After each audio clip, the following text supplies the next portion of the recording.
Now, one of the problems faced by a car company wanting to make a big luxurious 4x4 is there's quite a few of them out there already, and quite a few of those are pretty good. Now, the Jeep Grand Cherokee has to compete with the likes of the BMW X5, Land Rover Discovery, VW Touareg, and even some of the cheaper Range Rover Sport models. All of this means that it has to work pretty hard to tempt you to part with your cash. You don't get a huge amount of variety when it comes to the engines in the Jeep. You do get some choice. There is a basic lower powered diesel that only comes on the entry level model, and there's also a massive 6.4 litre V8 that drinks petrol at an alarming rate. Most buyers, however, will go for the 3 litre V6 diesel that we've got in this model, and it only comes paired with an 8-speed automatic gearbox. It is, however, thankfully, a decent 8-speed automatic gearbox, and it is very smooth, and it is quite happy to drop down a cog or two when you need an extra burst of acceleration. Now, unfortunately, when you do put your foot down, you'll notice quite a bit of noise from the engine, and even when you get up to motorway speeds, it remains quite gruff. It's a real shame because the car does a good job otherwise at cutting out all the usual noises from the road and the wind, etc. There are two suspension setups in the Jeep. You get a steel one on the cheaper models, and you get an air suspension setup on the more expensive trims. The steel version is quite old-fashioned in its approach. It's quite harsh over sharp bumps, and there's a fair amount of body roll when you head around corners. The air setup is much better, much more composed, and in either case, the Jeep is a very composed cruiser at motorway speeds. Now, the days when big 4x4s were solely working vehicles that you coated with mud both outside and inside are pretty much gone, and these days buyers are after a serious amount of luxury and toys in the cabin.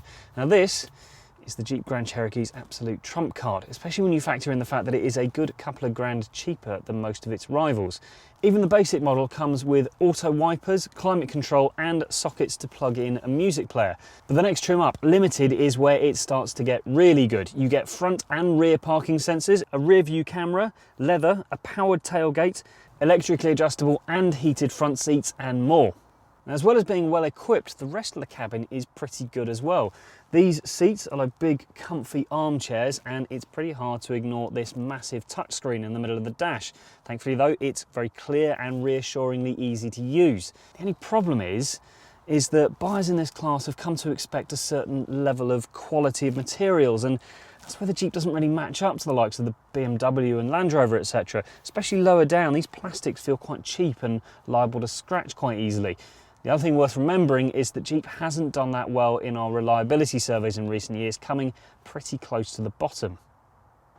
Now, this is a very big car, so it goes without saying there is a huge amount of room in the back seat. You've got plenty of headroom, even if you go for the version with a sunroof, and there is plenty of legroom.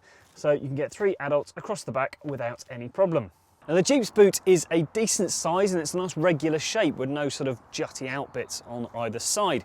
It's got a nice flat lip as well, although it is quite high set up, and that's largely because you get a full-sized spare wheel under there.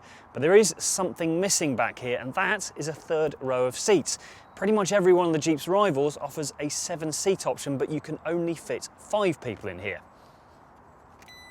There is much to recommend the Jeep. It is a great cruiser, and that 8-speed gearbox is smooth and relaxed. It's also fantastic value. Factor in the amount of equipment you get, and pound for pound it is much cheaper to buy than many of its rivals. There are many more efficient alternatives out there that will be cheaper to run and crucially feel that little bit more luxurious as well. The Jeep might be a good car, but its rivals make you feel that little bit more special and crucially offer the option of 7 seats as well. For more information on the Jeep, search for Jeep Grand Cherokee on whatcar.com, and while you're here, click subscribe and check out the rest of our videos.